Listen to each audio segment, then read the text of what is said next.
How to start trading. Trading start कैसे करें, basics क्या क्या चीजें हमारे को जानने की जरूरत है ट्रेडिंग स्टार्ट करने के लिए।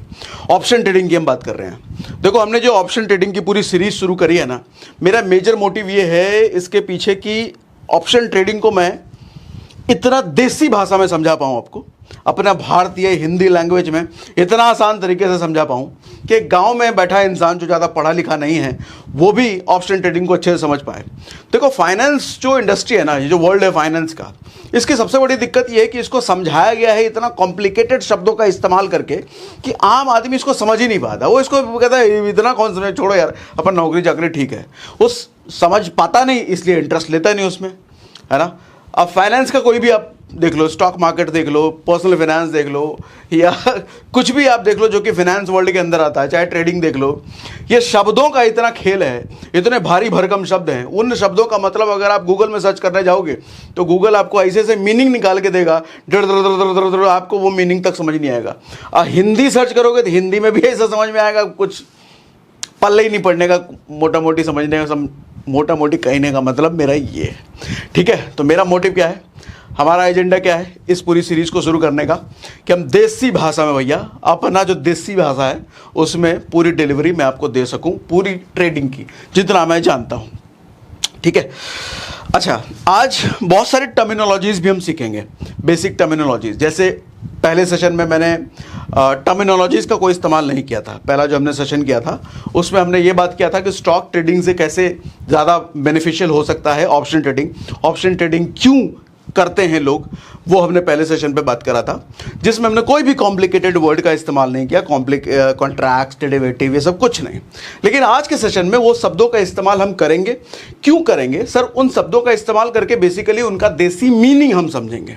मीनिंग नहीं, हम देसी मीनिंग से सीखेंगे। इसलिए क्योंकि जब आप किसी के वीडियो देख रहे हो या कोई टीवी इंटरव्यू देख रहे हो या सीएनबीसी देख रहे हो कुछ स्टॉक मार्केट से रिलेटेड, तो वहाँ पर भैया देसी भाषा तो यूज़ होगी नहीं, वहाँ पर वही कॉम्प्लिकेटेड शब्दों का इस्तेमाल होगा। तो आपके लिए उन कॉम्प्लिकेटेड शब्दों का मतलब भी समझना ज़रूरी है, क्योंकि जब वो बोल रहे होंगे तो आप उनकी बातों को समझ पाओ। इसीलिए आज फंडामेंटल्स में वो सारे टर्मिनोलॉजीज जो बेसिक वाले हैं वो सब भी हम सीखने वाले हैं। ठीक है, स्टार्ट करें जी आज के सेशन का। लो, पहली चीज तो ये समझो सर कि ट्रेडिंग बिजनेस है और बड़ा पावरफुल बिजनेस है, ये बहुत पावरफुल बिजनेस है, क्योंकि इट इन्वॉल्व्स ह्यूज मनी। और इतना पैसा इन्वॉल्व करता है ये, 75% एनएसई का रेवेन्यू सर ऑप्शन ट्रेडिंग से आता है। एनएसई जो भारत का सबसे बड़ा स्टॉक एक्सचेंज है, उसका 75% रेवेन्यू ऑप्शन ट्रेडिंग से अगर आ रहा है, तो सोच के देखो देश का कितना मोटा पैसा इस ऑप्शन ट्रेडिंग में इन्वॉल्व है, कितने ज़्यादा लोग ऑप्शन ट्रेडिंग में इन्वॉल्व हैं। और जब इतना पैसा इन्वॉल्व है तो मतलब एक चीज़ तो क्लियर है भैया बहुत पावरफुल चीज़ है ये। और कोई भी चीज़ जब पावरफुल होती है तो उसके दो एस्पेक्ट्स निकलते हैं, दो मायने निकलते हैं सर। पावर का बेसिकली दो मायने होता है। पावर अगर सही तरीके से इस्तेमाल किया जाए फिर आपको कहां पहुंचा सकती है पावर, सोच नहीं सकते। लेकिन पावर का अगर गलत इस्तेमाल किया तो आदमी खुद को बर्बाद कर लेता है। ऑप्शन ट्रेडिंग भी पावरफुल है सर। सेबी का रिपोर्ट ये कहता है कि 90% लोग लॉस में हैं ऑप्शन ट्रेडिंग में, मगर 10% लोग प्रॉफिट में भी हैं, ये भी कहती है सेबी। मेरे लिए ये फिगर नेगेटिव नहीं है, पॉजिटिव है। रीज़न इसका ये है, देखो मैं कोई एनकरेज नहीं कर रहा कि आपको ऑप्शन ट्रेडिंग करना ही चाहिए, मत करो तो अच्छा है, उन 90% में जाने से बच जाओगे आप। लेकिन हाँ, मैं चूँकि सिखा रहा हूँ, जितना मेरी नॉलेज है आपको शेयर कर रहा हूँ, तो डेटा शेयर करना आपके साथ ज़रूरी है। देखो, दुनिया की कोई भी इंडस्ट्री में ना सक्सेस रेशियो बहुत कम है, 1%, 2%, 5%। और अगर सेबी ही ये कह रही है कि 10% लोग यहाँ प्रॉफिटेबल हैं, तो ये रेशियो बहुत बड़ा है सर। मेरे लिए पॉजिटिव डेटा है, नेगेटिव नहीं है। ठीक है, और आप भी उन 10% में अगर आना चाहो तो सही से सीख करके, इमोशनल मैनेजमेंट करके, वो सारी चीज़ें करके आप सीख सकते हो। डिस्क्लेमर देना ज़रूरी है मेरे लिए। ठीक है, पावर क्रिएटर या डिस्ट्रॉयर, या तो ये क्रिएट करता है पावर या फिर डिस्ट्रॉय कर देगा। डरना जरूरी है सर ट्रेडिंग के गेम में, डरोगे नहीं तो मरोगे निश्चित। कहते हैं ना, डरना छोड़ दो, डर के आगे जीत है। इधर डर के आगे मौत है सर। यहां अगर डरना आपने छोड़ दिया ऑप्शन ट्रेडिंग में तो पक्का मरोगे। एक छोटा सा एग्जांपल शेयर करता हूं रामायण का, आपको सुनो। ये उन दिनों की बात है जब रावण की बीवी मंदोदरी को यह पता चल गया था कि अब रावण को रावण की मौत जिस लेडी की वजह से होगी, उस लेडी की शादी हो चुकी है, वो भी विष्णु अवतार से। उनको नहीं पता था कि सीता कौन है, राम कौन है।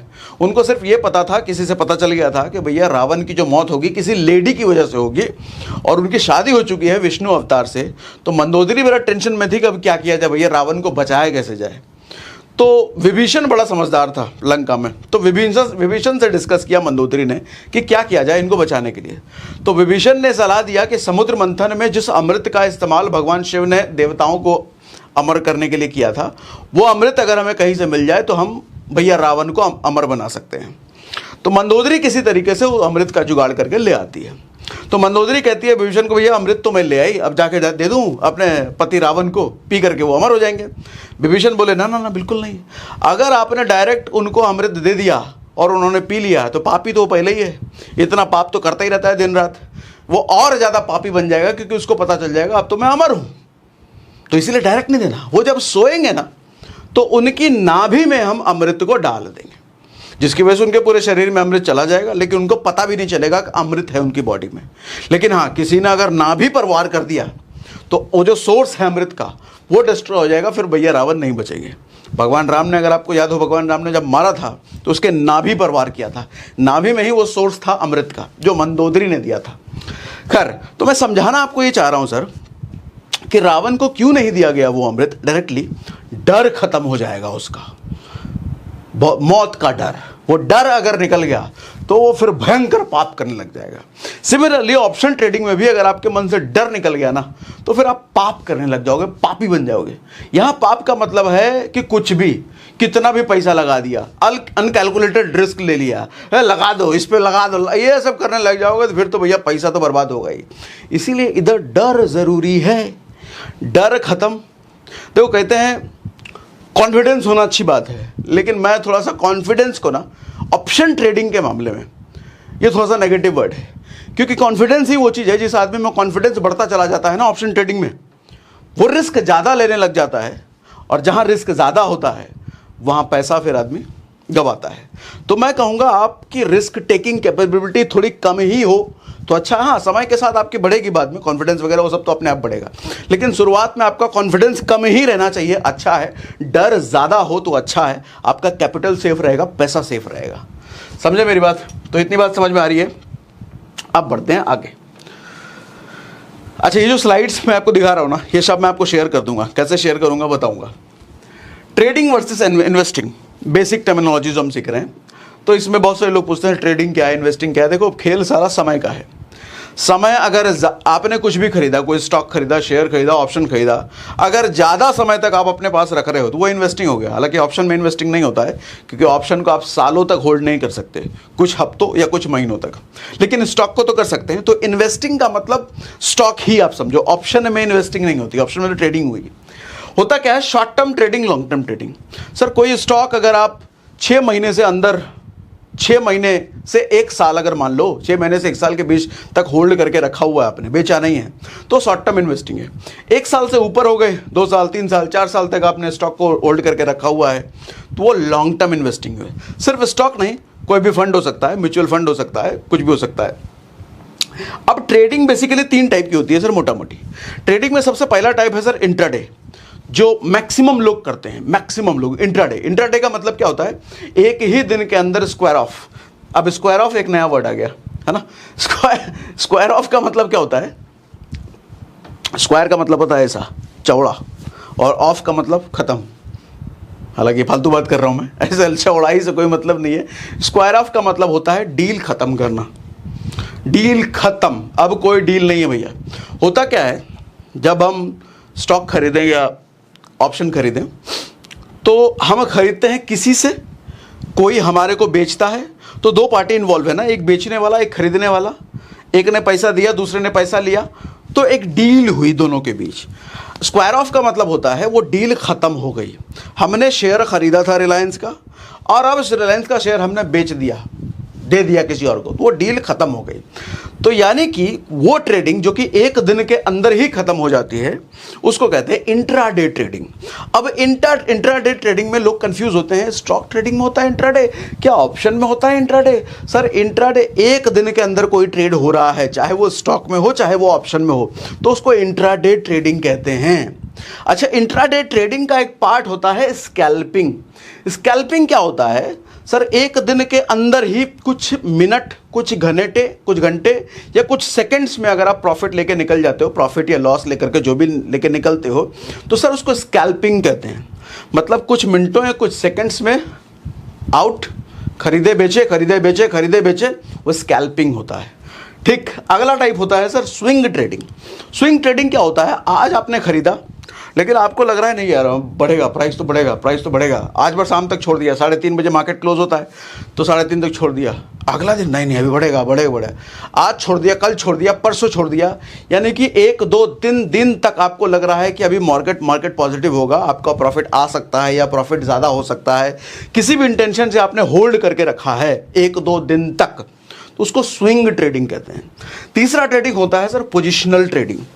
इनकी तादाद सबसे कम होती है सर, सबसे कम, और ये basically real professional pro level traders होते हैं। इसके लिए जानकारी बहुत ज़्यादा चाहिए, तजुर्बा बहुत ज़्यादा चाहिए, रिस्क टेकिंग कैपेबिलिटी बहुत चाहिए, कैपिटल भी अच्छा खासा चाहिए, और ऐसा नहीं कि हफ्ते 2 हफ्ते में आप पोजिशनल बन जाओगे। शुरुआत में तो हर आदमी इंट्राडे और उसमें भी स्कैल्पर होता है, कुछ सेकंड्स वाला खिलाड़ी होता है, लेकिन यही करते एक दिन आप कुछ सालों बाद देखोगे आप पोजिशनल ट्रेडर बन चुके हो। तो पोजिशनल ट्रेडर क्या होता है? वो कुछ हफ्तों या कुछ महीनों तक होल्ड करके रखता है, जो सौदा उसने खरीदा है, जो ट्रेड उसने लिया है वो होल्ड करके रखा है, बेचा नहीं है, स्क्वायर ऑफ नहीं किया है, उसको पोजिशनल ट्रेडर कहते हैं सर। ठीक है, इतनी बात समझ में आ रही है? नाउ ट्रेडिंग हम किस चीज की करने की बात कर रहे हैं सर? यहां पर हम स्टॉक ट्रेडिंग की बात तो कर नहीं रहे। क्यों? हमने स्टॉक ट्रेडिंग और ऑप्शन ट्रेडिंग का सेशन लास्ट में हमने किया था, प्लेलिस्ट हमने बना दिया है, प्लेलिस्ट पर आप क्लिक करके, अभी तो ये दूसरा सेशन है, पहला और दूसरा आपको दिख जाएगा, बाकी हम जितने भी सेशन करेंगे ऑप्शन की सीरीज में वो सारे एक ही प्लेलिस्ट में आपके आ जाएंगे। मुझे पता है पिछले सेशन में बहुत सारे लोगों ने कमेंट किया था कि प्लेलिस्ट बना देना, बना दिया प्लेलिस्ट। ठीक है, जो भी आप कमेंट करोगे हर कमेंट की सुनवाई भरपूर होगी सर, सारे कमेंट में पढ़ता हूँ, एक ही कमेंट छोड़ता नहीं हूँ, इसलिए जो भी सवाल हो कमेंट में लिखना ज़रूर। अच्छा, अब हर कमेंट का सवाल नहीं, अब हर कमेंट का आपको जवाब भी मिलेगा। कैसे जवाब मिलेगा वो भी सेशन के लास्ट में बताऊंगा। ठीक, ट्रेडिंग हम किस चीज़ का करेंगे सर? ऑप्शंस का। अब ऑप्शन का थोड़ा टेक्निकल मीनिंग समझाता हूँ, देसी मीनिंग तो हमने लास्ट सेशन में समझा दिया, थोड़ा टेक्निकल मीनिंग भी समझो sir. Options means deal between buyer and seller. Option का मतलब सिर्फ और सिर्फ एक डील होता है सर। डील का मतलब क्या? आप सब्जी मंडी में जाते हो ना, 20 रुपए देते हो आलू खरीदने के लिए, 20 रुपए लो और हमको आलू दो, आपने उसको 20 रुपए दिए और बदले में उसने आपको आलू दे दिया, तो सर वो डील हुई। वो इसी डील को सर ऑप्शंस में ले आओ आप। इसी तरह का डील आपके पास ऑप्शन में होता है, सेलर और बायर। उधर सेलर कौन था? आलू वाला सेलर, सब्जी वाला भैया। हम कौन थे? बायर, है ना। तो इसी तरीके से हम यहाँ पर बायर की तरह घुस रहे हैं। हम सेलर भी बन सकते हैं, बायर भी बन सकते हैं, लेकिन हमारे पास कम कैपिटल होता है शुरुआत में, तो हम एज अ बायर एंट्री लेते हैं। तो हम हमें बायर और कोई हमारे को ऑप्शन देगा। ये ऑप्शन देगा क्या, समझाता हूँ। ऑप्शन क्या होता है समझाता हूं, लेकिन फिलहाल ये समझो कि ऑप्शन हमारे पास आया, वो एक डील हुई, जस्ट अ डील। यहां पर कोई फिजिकल शेयर होता नहीं है। जैसे स्टॉक ट्रेडिंग में क्या होता है, हमारे को फिजिकल शेयर मिल जाता है, रिलायंस का, टाटा का, किसी का शेयर आपने लिया, चाहे 1 दिन के लिए, 2 दिन के लिए, लेकिन फिजिकल शेयर आपके रिपोजिटरी में आता है। यहां पर आपके रिपोजिटरी में कुछ नहीं आता, just a deal, just a paper, और इसीलिए इसको कॉन्ट्रैक्ट भी कहते हैं। कुछ लोग इसको कॉन्ट्रैक्ट भी कहते हैं। कॉन्ट्रैक्ट का मतलब डील, डील का मतलब कॉन्ट्रैक्ट। अंग्रेजी meaning simple, normal English, Hindi. अच्छा, एक वर्ड इसको डेरिवेटिव्स भी कहते हैं। ये थोड़ा अलग मीनिंग है, समझो इसका मतलब क्या होता है सर। डेरिवेटिव्स को, वर्ड को तोड़ो तो आपको पता चलेगा। डेरिवेटिव्स का मतलब होता है जो चीज किसी से डिराइव हुई हो। अब लास्ट सेशन में हमने एग्जांपल लिया था सर वर्ल्ड कप का। रियल वर्ल्ड कप जिस स्टेडियम में चल रहा था, वहां आपको स्टेडियम में वर्ल्ड कप देखने के लिए 10,000, 20,000, 50,000, लाख रुपए का टिकट लेकर के वहां देखना होता वर्ल्ड कप। लेकिन same to same world cup हम 300 रुपए का सब्सक्रिप्शन लेके अपने घर में टीवी लगा करके देख लेते हैं, सेम टू सेम। क्या ऐसा होता कि विराट कोहली ने वहां छक्का मारा तो हमारे को यहां चौका दिखेगा? नहीं, वहां छक्का मारा तो हमारे को छक्का ही दिखेगा। सेम टू सेम जो उधर चल रहा है सब कुछ सेम, लेकिन हमने 10-20,000 खर्चा नहीं किया, हमने 300 रुपए खर्च किया, वो भी साल का, और पूरा का पूरा मैच देख लिया। यानी कि उधर छक्का लगेगा तो इधर छक्का दिखेगा, उधर आउट होगा तो इधर आउट होगा, जो चीज उधर होगी सेम टू सेम इधर होगी। यानी कि हम कह सकते हैं जो टीवी पर हम देख रहे हैं मैच, ये डिराइव्ड है उस एक्चुअल वर्ल्ड कप से जो स्टेडियम में हो रहा है, डिराइव्ड वहीं से निकला है, हिंदी में निकला है, समझ लो। कह सकते हैं? हाँ, कह सकते हैं। अच्छा, दूसरा एग्जाम्पल, 1 करोड़ के फ्लैट का एग्जाम्पल लिया था। 1 करोड़ के फ्लैट में हमारे को रहना है, लेकिन 1 करोड़ रुपए है नहीं, और उसी 1 करोड़ के फ्लैट का रेंट है सर 30,000 रुपये महीना। तो मैं 30,000 रुपये महीना दे करके उस 1 करोड़ के फ्लैट में रह सकता हूं। अब क्या ये कह सकते हैं कि 1 करोड़ का फ्लैट 30,000 रुपये रेंट, ये जो 30,000 रुपये रेंट है, क्या उस 1 करोड़ की वजह से कहने का मतलब समझाता हूं, कल को हो सकता है उस 1 करोड़ के फ्लैट की कीमत 1.25 करोड़ रुपए होगी, तो उस टाइम भी क्या रेंट 30,000 रहेगा? नहीं, 1.25 करोड़ होने की वजह से रेंट भी तो बढ़ेगा, रेंट हो सकता है 30,000 से 40,000 हो जाए। अच्छा, उस 1 करोड़ के फ्लैट की कीमत 1.25 करोड़ नहीं 1.5 करोड़ हो गई, तो हो सकता है रेंट भी अब 50,000 हो जाए। 2 करोड़ हो गई तो रेंट भी अब 60,000 हो जाएगा। मतलब फ्लैट के एक्चुअल कॉस्ट जैसे जैसे बढ़ेगी, रेंट भी उसी हिसाब से बढ़ता रहेगा। तो हम कह सकते हैं क्या ये रेंट एक्चुअल कॉस्ट से डिराइव्ड है, निकला है? हाँ जी, मतलब ये जो रेंट है ये पूरी तरीके से डिपेंडेंट है actual cost per. Actual cost घटेगा तो रेंट भी घटेगा, एक्चुअल कॉस्ट बढ़ेगा तो रेंट भी बढ़ेगा, समझ गए? इसी तरीके से ऑप्शन है सर, ये डिराइव्ड है एक्चुअल स्टॉक से, एक्चुअल शेयर से। हम अगर रिलायंस का ऑप्शन ट्रेड कर रहे हैं, हमने लास्ट सेशन में बात किया था ना, रिलायंस का ट्रेड 6 लाख रुपए, 250 स्टॉक, नहीं देखा तो पुराना सेशन देखना, प्लेलिस्ट में है। खैर, तो रिलायंस के शेयर की कीमत अगर बढ़ रही है तो मेरे ऑप्शन का भी प्राइस बढ़ेगा, उधर अगर घट रहा है तो इधर ऑप्शन का भी घटेगा। हाँ, रिलायंस के प्राइस की कीमत के लिए, रिलायंस फिजिकल है वो, उसके लिए ज़्यादा कीमत पे करना पड़ता, लेकिन यहाँ कम। लास्ट सेशन में हमने दिखाया था 250 शेयर अगर आप रिलायंस का लेते हो तो तकरीबन 6 लाख रुपए से ज़्यादा आपको पे करना पड़ेगा, लेकिन वही 250 शेयर का ऑप्शन अगर हम लेते हैं तो हमारे को सिर्फ 3 से 4 हज़ार रुपये देना पड़ता है मात्र। कहाँ 6 लाख रुपए, कहाँ 3 से 4 हज़ार रुपये। अच्छा, 10% बढ़ने पर रिलायंस का जो 10% बढ़ेगा, जो प्रॉफिट उधर होगा सेम प्रॉफिट इधर होगा, सिर्फ 3 से 4 हज़ार लगा करके मैं 6 लाख वाला प्रॉफिट लूँगा। ठीक है, समझ आ रही है? डिराइव्ड इसलिए कहते हैं डेरिवेटिव, जो चीज किसी से डिराइव हुई हो उसको डेरिवेटिव्स कहते हैं। तो option is derivatives from actual stock. पहले के समय क्या होता था कि ऑप्शन जो बनाया गया था, अच्छा रियल पर्पस आ गया क्या, बढ़ तो नहीं गया ये? हाँ, अगला स्लाइड आ गया, चलो 1 मिनट रुको, पिछला में क्या था कहीं हम भूल ना जाए। हाँ, इसका कोई फिजिकल एग्जिस्टेंस नहीं होता, ठीक।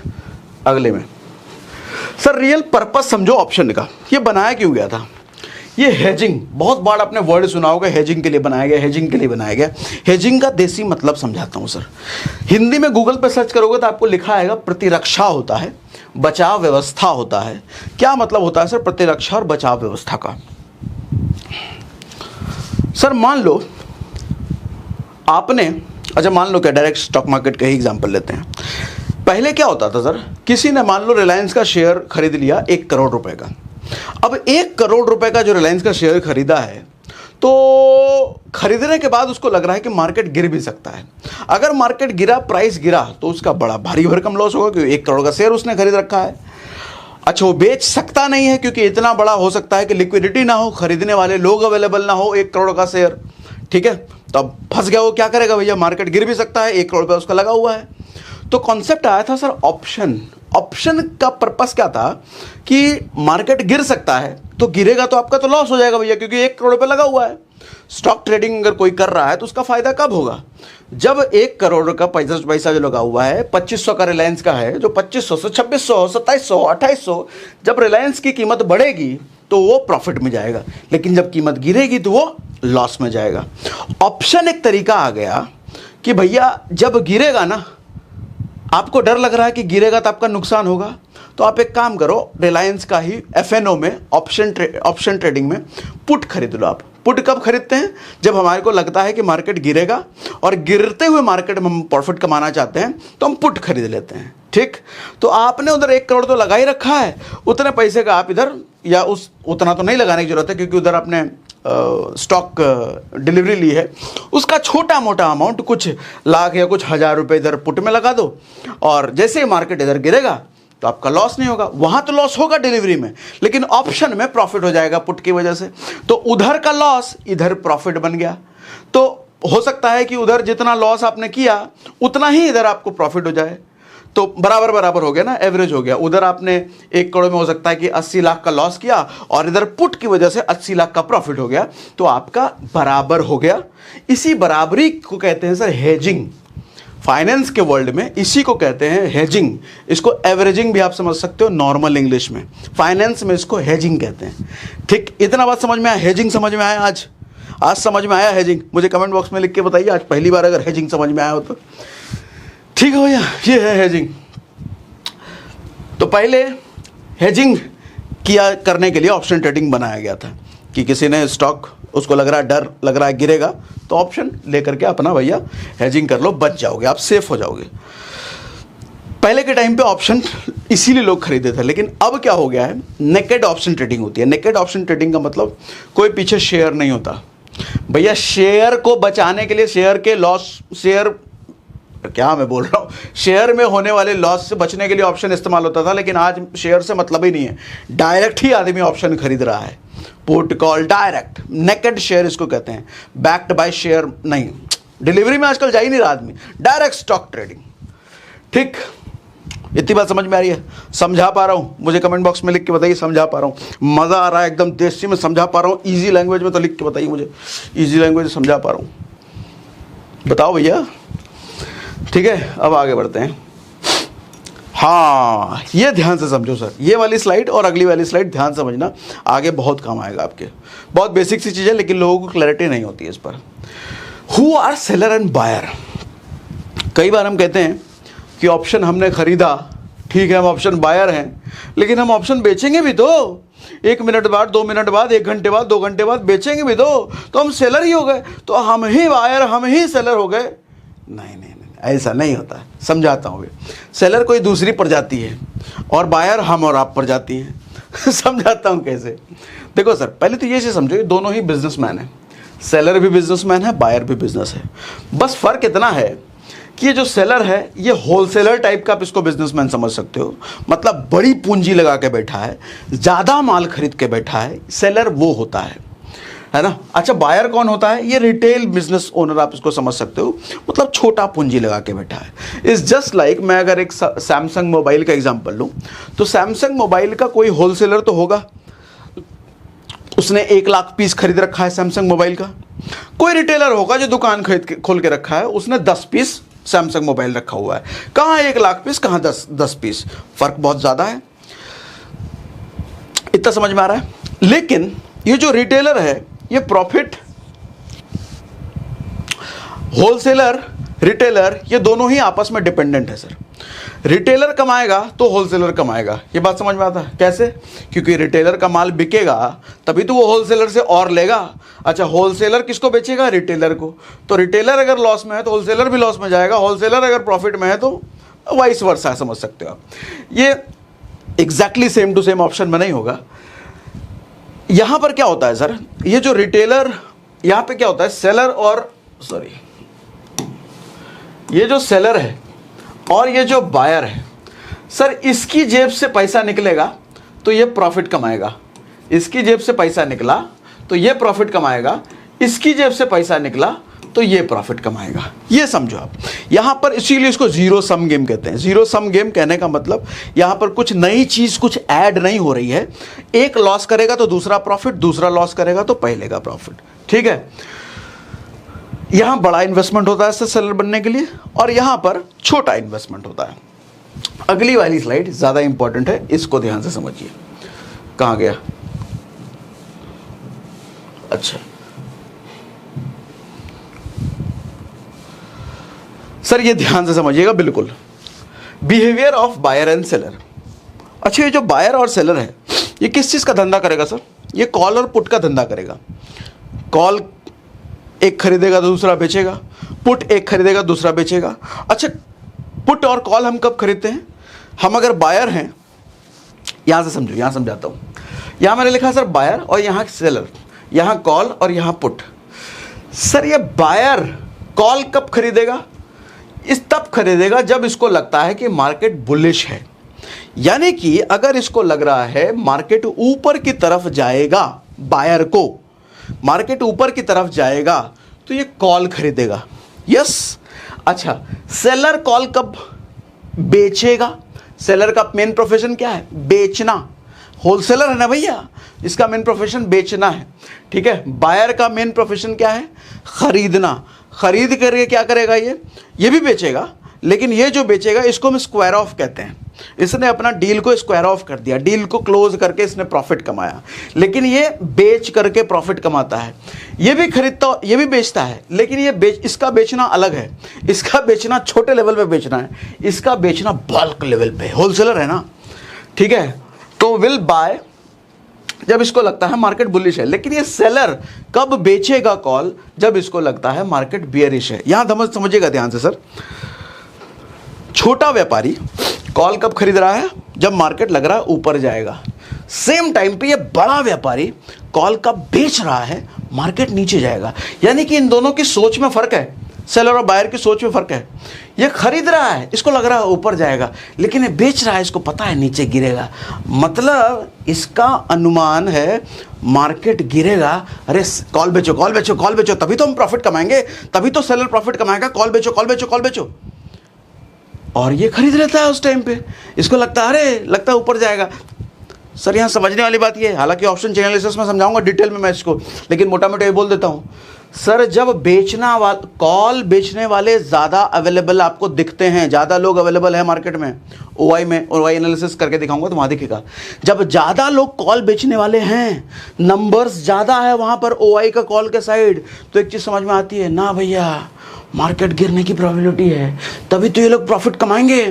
हम अगर गलत चीज़ खरीदेंगे, हम मतलब बायर अगर गलत चीज़ खरीद लेगा, तभी तो सेलर प्रॉफिट कमाएगा। समझ रहे हो ना? तो अगर ज़्यादा लोग कॉल बेचने वाले हैं तो समझ जाओ भैया गिर सकता है, नहीं लेंगे अभी हम। अच्छा, इनको जब लगेगा कि मार्केट अभी गिर नहीं उठ सकता है, तो ये कॉल बेचेंगे क्या? क्योंकि कॉल बेचेंगे तो इनका लॉस हो जाएगा ना, ये प्रॉफिट कमा लेगा। कॉल बेच इस टाइम पे ये प्रॉफिट कमा लेगा, तो ये कम करने लग जाएंगे, नहीं बेचेंगे, हम अभी नहीं बेचेंगे, अभी नहीं बेचेंगे, अभी कॉल नहीं बेचेंगे, क्योंकि अभी मार्केट सही में उठ सकता है। सही में उठ गया तो ये बायर कमा लेगा, नहीं अभी नहीं बेचेंगे। सर नंबर वहाँ पे घटने लग जाए कॉल की साइड, समझ लो मार्केट ऊपर उठ सकता है। बहुत मोटा मोटी समझा रहा हूँ आपको, ये ऑप्शन चेन एनालिसिस का सेशन में हम डिटेल में करेंगे इसको। अच्छा, इसका जस्ट वाइस वर्सा, पुट कब खरीदेगा बायर? जब इसको लगता है मार्केट बियरिश है, मतलब नीचे की तरफ गिरेगा। सर सेलर पुट कब बेचेगा? जब मार्केट बुलिश है। इसी तरीके से पुट अगर ज्यादा संख्या में जिस टाइम अवेलेबल है, समझ आ रहा है? अच्छा, बुलिश और बियरिश को समझा देता हूं, उससे पहले बियर एंड बुल समझो। बुल का मतलब क्या होता है सर? सांड। बियर का मतलब क्या होता है? भालू। सांड बड़ी बड़ी सींग होती है, देखा उसको कैसे वार करता है? वो नीचे से ऊपर की तरफ वार करता है। पहले सिंग में फंसाएगा, सिंग में फंसा करके ऊपर उछाल के फेंकता है। बुल का मारने का अटैकिंग स्ट्रेटेजी होता है, नीचे से उठा करके ऊपर फेंको, इसीलिए कहते हैं बुल मार्केट, मतलब मार्केट ऊपर की तरफ जा रहा है। बुल मार्केट, बुलिश मार्केट एक ही बात है। और बेयर जो भालू होता है, क्या कहता है? फंसा करके दबा के दबोच के मारता है, तो इसीलिए कहते हैं बेयर, मतलब वो नीचे की तरफ दबा रहा है। बियरिश मार्केट, बुल मार्केट, मतलब मार्केट नीचे की तरफ है। ठीक है, इतनी बात समझ में आ रही है? मजेदार समझाया कि नहीं समझाया? नहीं समझाया तो कमेंट बॉक्स में लिखिए, इसको हम रिपीट भी कर सकते हैं अगले सेशन में। इस बात को, जो भी पार्ट आपको नहीं भी समझ में आता है ना, कमेंट बॉक्स में डिटेल कीजिए, उस वाले पार्ट को हम अगले सेशन में रिपीट भी कर दिया करेंगे। अब भैया हाँ, अब ये चीज समझो सर, पुट खरीदने से पहले ऑप्शन में हम क्या खरीदते हैं? या तो पुट खरीदते हैं, कॉल खरीदते हैं। अच्छा, पुट खरीदने या कॉल खरीदने से पहले, खरीदने से पहले मतलब कहने का मतलब हम ऑर्डर प्लेस करते हैं उसका। ये जो ऑर्डर है sir, now understand before placing order. ये ऑर्डर की कैटेगरी समझो सर, कई टाइप के ऑर्डर होते हैं। ऑर्डर में जैसे सबसे पहले होता है मार्केट ऑर्डर। मार्केट ऑर्डर क्या होता है, जब आप पुट या कॉल खरीदने जाओगे ना, जिस भी ऐप में आप जाओगे, हम ये सब करेंगे आगे सेशन में डिटेल में, लाइव हम करेंगे ये सब। जब आप खरीदने जाओगे तो वहाँ पर ऑप्शन आता है लिमिट ऑर्डर खरीदना है या मार्केट ऑर्डर खरीदना है। फ़र्क क्या होता है, मार्केट ऑर्डर होता है कि मान लो अभी जिस ऑप्शन को आप खरीद रहे हो वो 100 रुपये उसका प्राइस चल रहा है, तो आप बोलते हो हाँ भैया ठीक है 100 रुपये का प्राइस चल रहा है, बढ़िया है, तो आपने मार्केट ऑर्डर पे ही खरीद लिया, मतलब 100 रुपये के प्राइस पे ही वो ऑप्शन आपने खरीद लिया। लेकिन आपको लगता है कि नहीं यार 100 रुपये का प्राइस तो अभी ज़्यादा चल रहा है, ठीक नहीं है, मार्केट गिर सकता है, एक काम करेंगे जब 90 आएगा तब हम खरीदेंगे। तो आपने सेलेक्ट कर लिया, उसी वक्त बटन है लिमिट सेलेक्ट कर लिया और वहाँ पर 90 डाल करके बाय कर दिया। तो अभी तो लेकिन मार्केट 100 पर है, उसकी प्राइसिंग 100 पर चल रही है, 90 पर तो आई नहीं। तो आपने बेसिकली ये कहा उसको, सिस्टम को, कि जब भी 90 पर आएगा आज 3:30 बजे से पहले, उसकी औकात, उसका 3:30 बजे से पहले की उसकी वैलिडिटी है, बंद होने के बाद तो कुछ नहीं, 3:30 बजे से पहले आज जब भी 90 रुपये पर आए मेरा भैया खरीद लेना। तो आपका उस टाइम पे जो ऑर्डर लग गया, उस ऑर्डर को कहते हैं सर ओपन ऑर्डर। अभी वो ऑर्डर ओपन है, मतलब वो ऑर्डर एग्जीक्यूट नहीं हुआ है। वो 90 रुपये जिस ऑप्शन के लिए आप दिए थे, वो 90 रुपये अभी तक उस ऑप्शन के पास गए नहीं है, मतलब खरीदाया नहीं है। मतलब आपने एक ऑर्डर दे दिया है, आएगा तो भैया ले लेना मेरा, हमने बोल दिया तुमको पैसा हमको दे दिए हैं। Open order. अच्छा, ओपन ऑर्डर जब भी 90 रुपये पर प्राइस आ गया उसके बाद वो ऑर्डर एग्जीक्यूट हो जाएगा, तो वो ओपन ऑर्डर खत्म हो जाएगा, ओपन ऑर्डर की कैटेगरी से वो ऑर्डर हट जाएगा। अब वो ओपन नहीं रहा क्योंकि वो एग्जीक्यूट हो चुका ऑर्डर। ठीक। स्टॉप लॉस ऑर्डर, ये बहुत इंपॉर्टेंट है।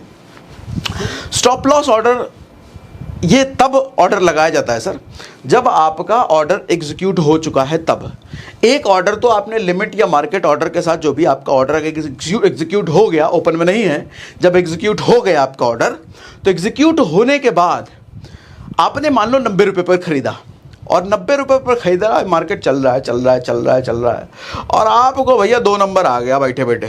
तो 2 नंबर आ गया तो आप चले गए सिस्टम छोड़ करके अपने बाथरूम में और 10 मिनट बाद उधर से आए। अब 10 मिनट में मार्केट में कुछ उछल पुथल हुआ, वो 90 रुपये का प्राइस 50 रुपये पर आ गया, तो आपका तड़ से हो गया ना 40 रुपये का नुकसान। हाँ, आप कहोगे देख करके ये क्या हो गया, मेरा 40 रुपये का नुकसान हो गया। लेकिन आप उस 40 रुपये के नुकसान से बच सकते थे अगर उसके साथ ही आपने स्टॉप लॉस ऑर्डर भी डाल दिया होता।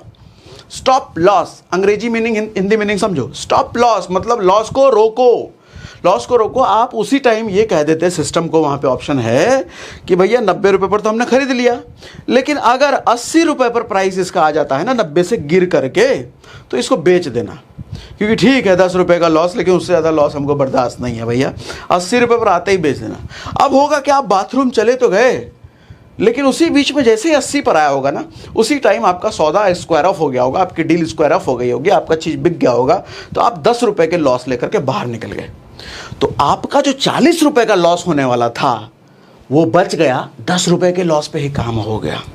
तो स्टॉप लॉस का पर्पस ये होता है कि भैया बड़े लॉस से मैं बच जाऊं छोटा सा लॉस करके। स्टॉप लॉस का मतलब ऐसा नहीं कि लॉस बिल्कुल ना हो मेरा, छोटा लॉस लेकर के निकल जाऊं। स्टॉप लॉस का पर्पस ये। Square off order, square of क्या होता है सर, जैसे हमने बताया डील को हमारे को ख़त्म करना है, हमने जो खरीदा है उसको बेच देना है, उसको स्क्वायर ऑफ कहते हैं। Sell order, square off order एक ही बात है। ठीक, यहाँ क्या लिखा मैंने, you need to buy options only lot. हाँ, ये भी समझिए, जब आप कोई ऑप्शन खरीदते हैं ना, तो उस एक ऑप्शन आपको नहीं मिलता है, क्योंकि ये अब जैसे रिलायंस का आप खरीदने जाओगे तो 250 शेयर का एक लॉट, अगर आप डिलीवरी में खरीदोगे तो 6 लाख लगेगा, लेकिन वही 250 रिलायंस के शेयर का लॉट इन ऑप्शंस में आपको 3-4 हज़ार रुपये का मिलता है। तो यहाँ पर ऑलवेज लॉट में आपको चीज़ें मिलती है, चाहे आप इंडेक्स का लो, चाहे इंडिविजुअली किसी शेयर का लो, आपको मिलेगा लॉट में। किसी का 50 का लॉट है, किसी का 100 का लॉट है, किसी का 150 का लॉट है। हर शेयर का या हर इंडेक्स का लॉट फिक्स है, उतने लॉट में ही आप खरीदते हो। लॉट समझते हो, गुच्छा अंगूर, आपको एक पीस अंगूर तो नहीं मिलता ना, गुच्छे में मिलता है। ऐसे ही ऑप्शंस में जब आप कोई शेयर खरीदते हो, शेयर तो नहीं कह सकते उसको, लेकिन दिखाने के लिए शेयर ही ना भैया, शेयर का डील, शेयर का कॉन्ट्रैक्ट ये कह लो, शेयर का डेरिवेटिव जब आप खरीदते हो तो आपको गुच्छे में मिलता है।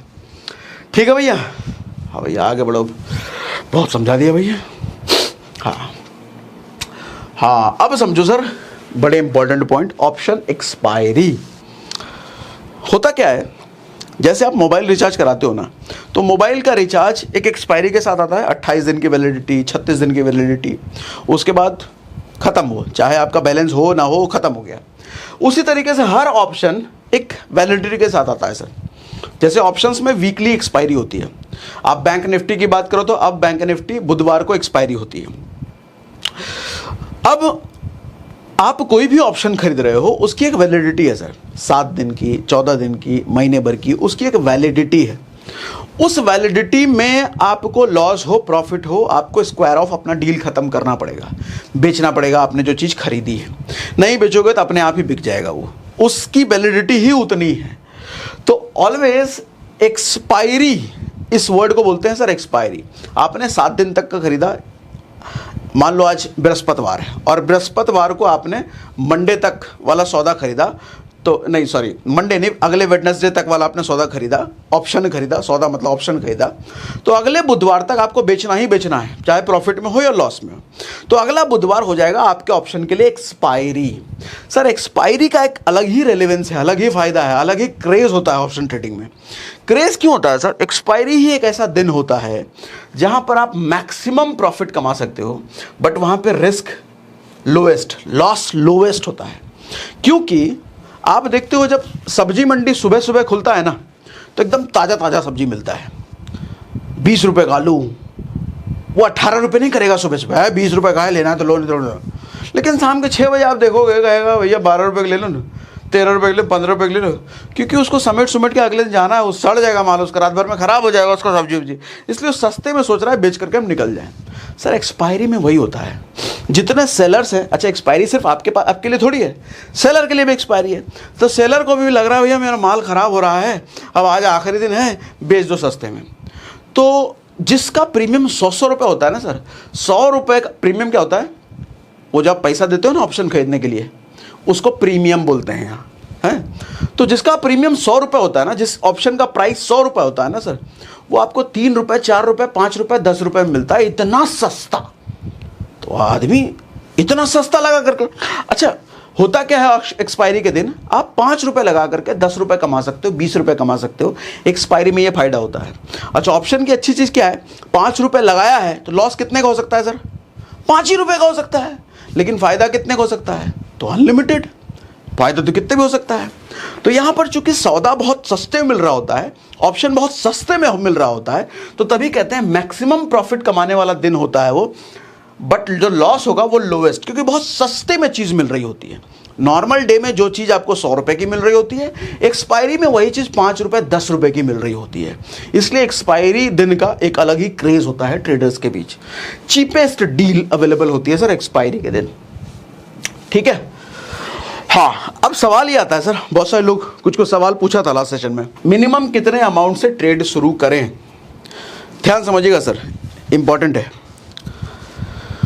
होता क्या है, मान लो अगर आप 10,000 रुपये से ट्रेड करते हो, तो 10,000 रुपये आपने जब इन्वेस्ट किया बैंक निफ्टी में, या किसी रिलायंस, किसी भी शेयर में, आप ऑप्शंस में, तो जब आपको लॉस हो रहा है मान लो, तो 10,000 का लॉस एकदम अगले ही सेकंड 10,000 से जीरो हो जाएगा, ऐसा नहीं होगा सर। वो 10,000 का पहले 2-3 रुपये घटेगा, फिर 10 रुपये घटेगा, फिर 20 रुपये घटेगा, फिर 100 रुपये घटेगा, मतलब आपको मौका देगा निकलने का। तो मैं ये कहता हूँ कि आपकी जितनी रिस्क टेकिंग कैपेबिलिटी है, जितने पैसों की, मान लो आपको लगता है कि 10,000 रुपये का रिस्क मैं ले सकता हूँ, तो आप 20,000 रुपये से ट्रेड कर सकते हो। अगर आपको लगता है कि नहीं यार 5,000 का मैं रिस्क ले सकता हूँ, तो आप 10,000 से ट्रेड कर सकते हो। मतलब जितने का रिस्क आप ले सकते हो उसके डबल अमाउंट से। डबल अमाउंट से क्यों कह रहा हूँ? क्योंकि आपका अगर लॉस भी हो रहा है तो एकदम से पूरा लॉस हो जाएगा ऐसा नहीं है, लॉस होने में वक्त लगता है, आप एग्जिट मार सकते हो वहाँ से, ठीक है। तो अगर डबल अमाउंट है, अगर प्रॉफिट भी हो रहा है तो थोड़ा अच्छा परसेंटेज, अब जैसे समझो 100 रुपये पर 10% और 1,000 रुपये पर 10% फ़र्क है ना सर। 100 रुपये पर 10% अगर कमाओगे भी तो 10 रुपये कमाओगे, लेकिन 1,000 रुपये पर अगर 10% कमाओगे तो 100 रुपये कमाओगे। इसीलिए थोड़ा कैपिटल ज़्यादा होता है तो प्रॉफिटेबिलिटी ज़्यादा दिखती है। अच्छा, प्रॉफिटेबिलिटी ज़्यादा तो लॉस भी ज़्यादा, दोनों साथ साथ ना, प्रॉफिट हो सकता है तो लॉस भी हो सकता है, ठीक है, तो जितना आपकी रिस्क टेकिंग कैपेबिलिटी है, जितना पैसा आप गवा सकते हो उसका डबल से आप ट्रेड कर सकते हो। लगता है कि मैं 50,000 रुपये मेरा गवा दूँ तो मैं कोई दिक्कत नहीं है भैया, उतने का रिस्क तो मैं ले सकता हूँ, तो आप 1 लाख से ट्रेड कर सकते हो। ठीक, अगला सवाल आता है, सर कौन से स्टॉक में ऑप्शन ट्रेड करना चाहिए हमारे को? ध्यान से समझिएगा सर, इसका भी ये बड़ा होता है। बैंक निफ्टी में करें, निफ्टी में करें, रिलायंस में करें, टाटा में करें, इस पे करें, उस पे करें, MCX में करें, किस में करें? कॉन्सेप्ट समझा देता हूं सर। होता क्या है ऑप्शन में एक कॉन्सेप्ट होता है सर टाइम डिके का। इसको डिटेल में मैं डिस्कस करूंगा आगे के सेशन में डिटेल में, लेकिन अभी ओवरव्यू दे देता हूं। एक कॉन्सेप्ट होता है टाइम डिके का। जब आप कोई ऑप्शन खरीदते हो ना, तो जैसे जैसे समय बीतता है उस ऑप्शन की औकात कम होती चली जाती है। मतलब आपने अगर 100 रुपये दिए हैं उस ऑप्शन को खरीदने के लिए, वो थोड़ी ही देर बाद वो 90 रुपये का रह जाएगा, वो 80 रुपये का रह जाएगा, वो 70 रुपये का रह जाएगा, वो 60 रुपये का रह जाएगा, वो जैसे जैसे समय बीतता चला जाएगा। तो आपको ख्याल ये भी रखना होता है कि कितनी जल्दी से जल्दी आप ऑप्शन ने जो आपने खरीदा है उसको बेच के आप निकलो, प्रॉफिट लेके निकलो, जितनी जल्दी से जल्दी। या लॉस हो रहा है तो लॉस करके भी निकलो जल्दी से जल्दी। जितना ज़्यादा देर तक रखोगे सर, समय बीतने की वजह से उस ऑप्शन की औकात भी छोटी होती चली जाती है। डिटेल में समझाऊंगा, ज़्यादा नहीं समझ रहा, डोंट वरी, डिटेल में इस चीज़ को हम समझेंगे। टाइम वैल्यू, इंट्रिंसिक वैल्यू जब करेंगे तो समझेंगे। तो समय बीतने के साथ औकात छोटी होती चली जाती है। तो आपको यह ध्यान रखना होगा कि मैं उसमें ट्रेड करूंगा जहाँ पे धड़ ऊपर नीचे सबसे तेज हो, क्योंकि जितना ज़्यादा मार्केट साइड वेज चलेगा, ऐसा ऐसा ऐसा ऐसा साइड जेट चलता जाएगा, समय खामखा आपका जा रहा है, आप बैठे हुए हो, समय ख़राब होने की वजह से आपने जो प्रीमियम पे किया उसकी औकात घटती चली जा रही है और आपका नुकसान वैसे ही होते चलेगा। ठीक है, तो आपको कोशिश ये करना है जितने कम समय में निकलो। कम समय में अगर निकलना है तो आपको कोई एक ऐसा स्टॉक ढूंढना पड़ेगा जिसमें डम डम डम डम डम डम उतार चढ़ाव बड़ी तेजी से होता है, जल्दी से। मतलब जिस भी स्टॉक की स्पीड बहुत तेज है आगे बढ़ने की, चाहे वो नीचे जाने की, ऊपर जाने की, जो भी स्पीड का मतलब ऐसे नहीं कि ऊपर ही जाने का, नीचे भी अगर स्पीड से जा रहा है, ऊपर भी स्पीड से जा रहा है, उस स्टॉक में ऑप्शन ट्रेडिंग करना ज़्यादा फायदेमंद है।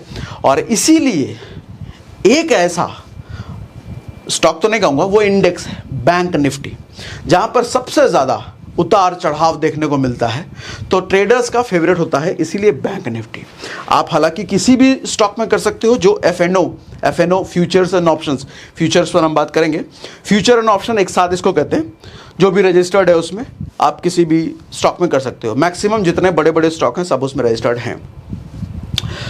इंडेक्स में भी कर सकते हो, निफ्टी में भी कर सकते हो, बैंक निफ्टी में भी कर सकते हो। बैंक निफ्टी एक ऐसा इंडेक्स है जिसमें फ्लक्चुएशंस बहुत तेज होता है, मतलब उसकी गति सबसे ज़्यादा तेज है। तो आदमी जल्द से जल्द प्रॉफिट या जल्द से जल्द लॉस, दोनों जल्द से जल्द उसमें कर सकता है। इसीलिए ट्रेडर्स का फेवरेट होता है बैंक निफ्टी। अब आपकी मर्जी, आप किसी में भी कर सकते हो। हाँ, ज़्यादा फ्लक्चुएशन चाहिए, ज़्यादा स्पीड चाहिए, ज़्यादा गति चाहिए तो बैंक निफ्टी सबसे अच्छा है। ठीक है, you should trade where movement of price is fastest due to time decay. Time decay का कॉन्सेप्ट हम समझेंगे आगे डिटेल में। आओ भैया, अच्छा अब हाँ, get the instant answer of your question. आपके सवालों का इंस्टेंट आंसर कैसे मिले? हाँ, इसका भी जुगाड़ हमने ढूंढ लिया सर। हमने आपको डिस्क्रिप्शन में टेलीग्राम का लिंक दिया है। इस टेलीग्राम में हम वो फालतू काम नहीं करने वाले, ट्रेड कॉल वो सब नहीं देने वाले। इस टेलीग्राम चैनल का पर्पस ये है कि आपके सवालों का जवाब, आपके कॉन्सेप्ट की क्लैरिटी की जा सके। तो होता क्या है कि यूट्यूब पर सवाल का जवाब दे भी दो तो हर आदमी उसको नहीं देख पाता है। एक वीडियो में एक सवाल का जवाब दे दिया, दूसरे आदमी को पता ही नहीं वहाँ पे सवाल जवाब दिया गया, तो लिस्ट टाइप तो ऐसा कुछ नहीं है ना। तो हमने एक सोल्यूशन निकला, टेलीग्राम चैनल। जिस चैनल में आज आप जुड़ रहे हो, आप 10 दिन पहले उसमें क्या पूछा गया था, क्या बात हुई थी, आप वो सब पढ़ सकते हो। तो टेलीग्राम चैनल हमने उसका लिंक दे दिया है।